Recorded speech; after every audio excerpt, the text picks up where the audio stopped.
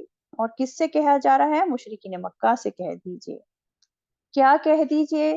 لا اقول لکم عندی خزائن اللہ، کہ نہیں میں کہتا تم سے کہ میرے پاس خزانے ہیں اللہ کے.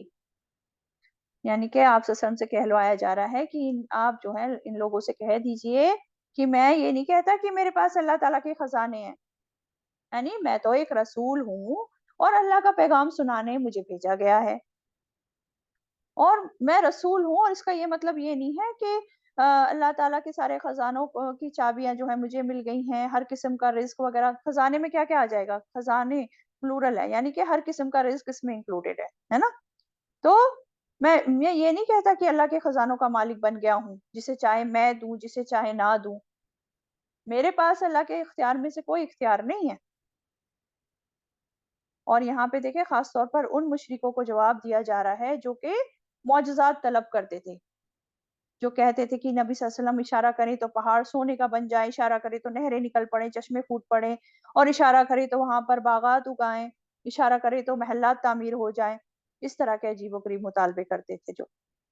تو ان معجزات طلب کرنے والوں کو جواب دیا جا رہا ہے کہ معجزے بھی اللہ کی مرضی سے ہی آتے ہیں، میں اپنی مرضی سے کوئی معجزے نہیں دکھا سکتا. اور اس آیت کے پارٹ میں ہمارے لیے بھی بڑا سبق ہے کہ ہر خزانے کا مالک اللہ تعالیٰ ہے.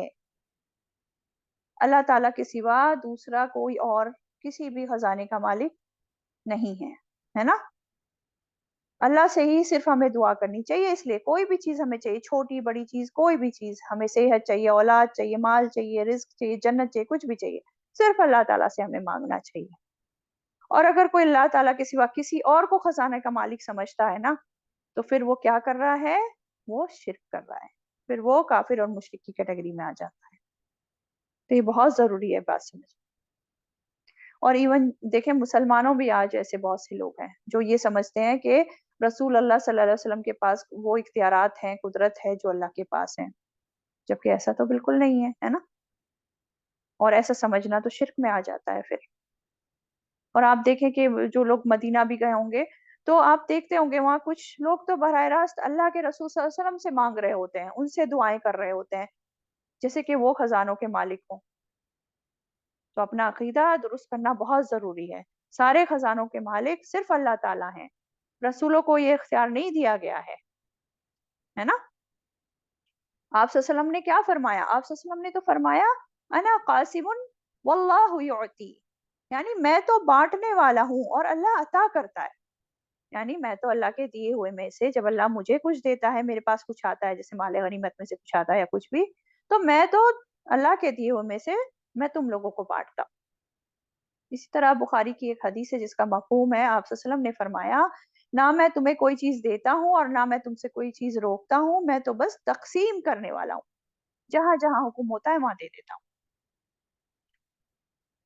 تو یہ بات سمجھ کہ اللہ تعالیٰ ہی سارے خزانوں کا مالک ہے، کوئی اور. اگلی بات دیکھیں کیا کہلوائی، وَلَا أَعْلَمُ الْغَيْبِ، اور نہیں میں جانتا غیب کو. یہ بھی بہت امپورٹنٹ بات ہے. آپ صلی اللہ علیہ وسلم سے کیا بات کہلوائی جا رہی ہے کہ میں غیب نہیں جانتا. اچھا غیب کہتے کسے ہیں؟ غیب ہر اس چیز کو کہتے ہیں جو چھپی ہوتی ہے، پوشیدہ ہوتی ہے. اور غیب کا علم کسے کہتے ہیں؟ کوئی غیب کا علم رکھتا ہے جب اگر کوئی بھی مطلب اپنی ہی خود کی صلاحیتوں سے بغیر کسی اور کے بتائے یا بغیر کسی اور کے دکھائے کسی چھپی ہوئی چیز کو جان لے، پہچان لے، تو کہتے ہیں کہ ہاں اس کو غیب کا علم. لیکن غیب کا علم صرف اللہ تعالیٰ کو ہے. اللہ تعالیٰ کے سوا کسی اور کو غیب کا علم نہیں ہے مکمل طور پہ. آپ صلی اللہ علیہ وسلم کو بھی نہیں ہے، اور نہ ہی کسی اور دنیا کی مخلوق کو غیب کا علم ہے. دیکھیں آپ صلی اللہ علیہ وسلم کو بھی مستقبل کا جو ہے صرف اتنا ہی علم تھا جتنا وحی کے ذریعے انہیں بتا دیا گیا، یا پرانی قوموں کے بارے میں جو ان کو وحی کے ذریعے بتا دیا گیا. تو آپ صلی اللہ علیہ وسلم بھی وہی بتاتے تھے، اتنا ہی بتاتے تھے جتنا کہ ان کو بتایا گیا وحی کے ذریعے، ہے نا. اتنی ہی جو پیشن گوئیاں کی ہیں آپ صلی اللہ علیہ وسلم نے، قیامت کے حالات بتائے، جنت دوزخ کے بارے میں بتایا، ان کو معراج کی سیر کرائی گئی تھی نا، تو ان کو جو بھی بتایا گیا وحی کے ذریعے بتایا گیا، معراج پہ دکھایا گیا، بتایا گیا، تو اسی کے بیسس پہ جو ہے وہ آگے انہوں نے لوگوں کو بتایا. تو اس میں یہی ہے کہ آپ صلی اللہ علیہ وسلم کیا کہہ رہے ہیں، وَلَا أَعْلَمُ الْغَيْبَ، اور نہیں میں جانتا غیب کو، میرے پاس غیب کا علم نہیں ہے. تو یہ سمجھنے کی بات ہے بہت امپورٹنٹ کہ جب آپ صلی اللہ علیہ وسلم کے پاس غیب کا علم نہیں ہے تو پھر اور کس کے پاس غیب کا علم ہوگا؟ کیا کسی پیر جو ہوتے ہیں یا پیر ولی بزرگ یا عالم عابد یا نجومی یا کاہن، کیا ان کے پاس پھر غیب کا علم ہوگا؟ جہاں جا کر جو لوگ جو ہیں غیب کی باتیں پتہ کرنے کی کوشش کرتے ہیں اور اپنا ایمان خراب کرتے ہیں. بعض لوگ جاتے ہیں عاملوں کے پاس، پوچھتے ہیں ان سے کہ ہم پر کس نے جادو کیا، اور وہ لوگ بھی کسی نہ کسی کا نام بتا دیتے ہیں. اور بعض وقت وہ لوگ جنوں کی مدد لے کے پھر پوچھواتے ہیں، وہ بھی کسی کا بھی نام لگا دیتے ہیں اور 100 جھوٹ ملا کر ایک بات کو بتاتے ہیں، اور ان کو غیب کا علم نہیں ہوتا ہے. ایسے لوگوں کے پاس نہیں جانا چاہیے، نہ ہی ان سے خبروں جو دیتے ہیں ان پر یقین کرنا چاہیے. آپ سب جان لیں کہ صرف ایک ہی ہستی ہے پوری کائنات میں جس کو غیب کا علم ہے، اور وہ ہے صرف اللہ تعالیٰ، اور کوئی نہیں. جیسے کہ فرمایا وَعِندَهُ مَفَاتِحُ الْغَيْبِ لَا يَعْلَمُهَا إِلَّا هُ وَلِلَّهِ غَيْبُ السَّمَاوَاتِ وَالْأَرْضِ، اسی کے پاس غیب کی کنجیاں ہیں، انہیں اس کے سوا کوئی نہیں جانتا، اور آسمانوں اور زمین کا غیب اللہ ہی کے پاس ہے. ٹھیک ہے، تو یہ بہت امپورٹنٹ بات ہے سمجھنے کی اور عقیدے کی درستی کی. تیسری بات کیا ہے، اور کیا بات کہلوائی، وَلَا أَقُولُ لَكُمْ إِنِّي مَلَكٌ، اور نہیں میں کہتا تم سے بے شک کہ میں فرشتہ ہوں. آپ صلی اللہ علیہ وسلم سے یہ بھی کہا جا رہا ہے کہ آپ یہ بھی بتائیے انہیں، اور میں نہیں کہتا تم سے بے شک میں فرشتہ ہوں، کہ میں کوئی فرشتہ نہیں ہوں، میں تو انسان ہوں. اور جیسے دوسرے انسانوں کی ضروریات ہوتی ہیں میری بھی ویسے ہی ضروریات ہیں، کھانا پینا، بازاروں میں جانا، نکاح کرنا، یہ ساری ضروریات میری بھی ہیں. اور دیکھیں قرآن مجید میں آپ صلی اللہ علیہ وسلم کے بشر ہونے کی بات کئی جگہ فرمائی گئی ہے.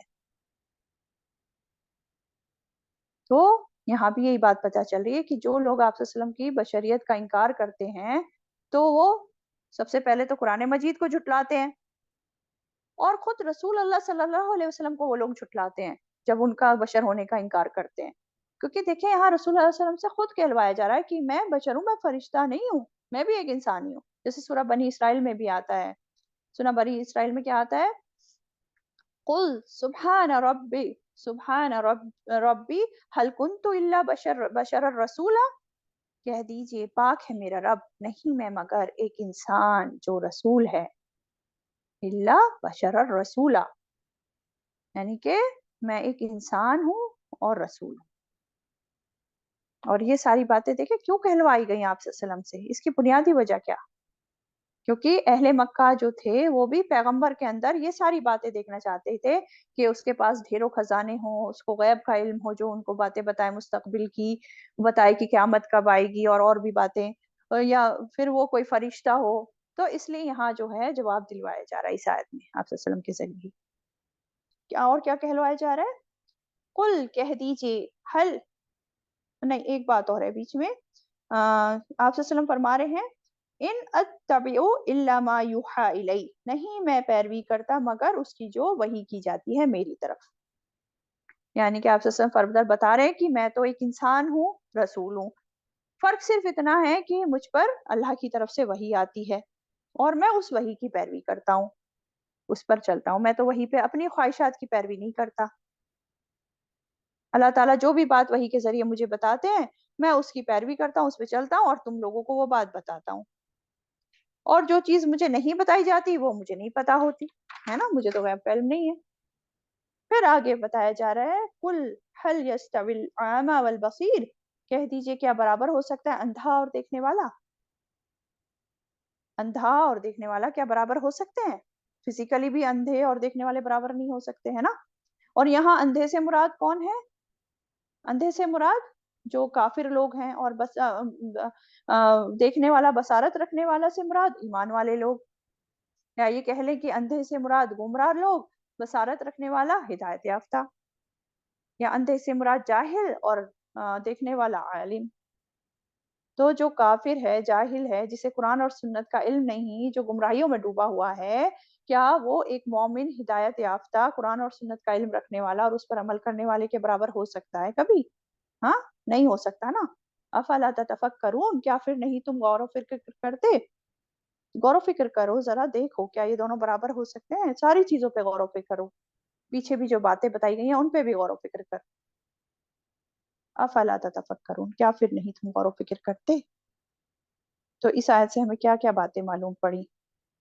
پہلی تو بات یہ پتہ چل رہی ہے کہ رسول اور نبی جو ہوتے ہیں ان کا کام جو ہوتا ہے وہ ہوتا ہے خوشخبری دینا، پہلا، اور خبردار کرنا۔ پھر امپورٹنٹ بات کیا پتہ چلی کہ وہ کسی خزانوں کے مالک نہیں ہوتے، نہ ہی وہ غیب کو جانتے اور نہ ہی فرشتہ ہوتے، وہ بھی انسان ہوتے ہیں اور انسانوں جیسی ضرورتیں ہوتی ہیں ان کی۔ اس لیے ہمیں رسولوں کے معاملے میں، نبیوں کے معاملے میں غلو نہیں کرنا چاہیے، پیغمبروں کو وہ مقام دینا چاہیے جو ان کا مقام ہے، نہ تو ان کے مقام سے بڑھانا چاہیے بہت زیادہ اور نہ ہی گھٹانا چاہیے، اور پھر ان سے بیکار کے مطالبے نہیں کرنے چاہیے۔ پھر ایک اور جو بات امپورٹنٹ پتہ چلی کہ انسان کو نجومی کاہنوں کے پاس نہیں جانا چاہیے، غیب کی خبریں پتہ کرنے، یہ سب کام نہیں کرنے چاہیے، یہ اسلام میں سخت منع ہے۔ کیونکہ جو شخص عراف کے پاس یعنی کہ نجومی وغیرہ کے پاس جاتا ہے مستقبل کی خبریں پتہ کرنے، تو کیا ہوتا ہے، اس کی 40 دن کی نمازیں قبول نہیں ہوتی ہیں، سمجھے؟ پھر اور کیا بات پتہ چلی؟ امپورٹنٹ بات جو آخری بات ہم نے ابھی دیکھی تھی کہ اللہ کی بھیجی ہوئی وحی کا علم لینے والے، قرآن اور سنت کا علم لینے والے، اس پر عمل کرنے والے، اور علم نہ لینے والے اور نہ عمل کرنے والے برابر نہیں ہو سکتے۔ اس لیے انسان کو غور و فکر کرنا چاہیے اور قرآن اور سنت کا علم لینا چاہیے اور اس پر عمل کرنا چاہیے تاکہ وہ دنیا اور آخرت کی کامیابی پا سکے۔ وآخر دعوانا ان الحمد للہ رب العالمین۔ آج یہیں تک رکھتے ہیں، آیت نمبر 50 تک۔